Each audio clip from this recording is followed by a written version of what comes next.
Makati, alas 11 ng gabi. Isa sa pinakaluma at pinakamatandang gusali sa lungsod. Naroon ang isang call center company na maraming beses nang nagpalit ng account ng management. Pero iisa lang ang hindi nagbabago. Ang mga multong hindi umaalis. Bagong account, bagong training batch. Isa ako sa 4 na bagong hire habang ang iba naming kasabayan ay mga floating agent na galing sa ibang account. Habang palalim ng palalim ang gabi at humahaba ang break time, napapadpad ang usapan namin sa mga kwentong hindi dapat tinatanong.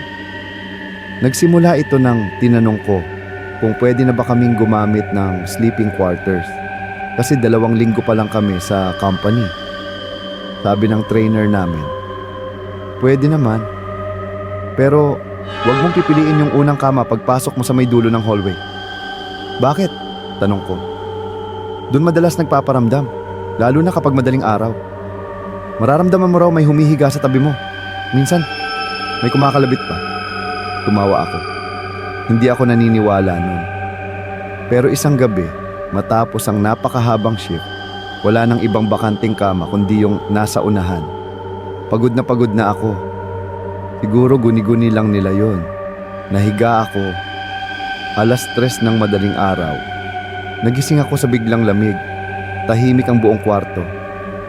Pero ang katahimikan, may kakaibang bigat. At doon ko naramdaman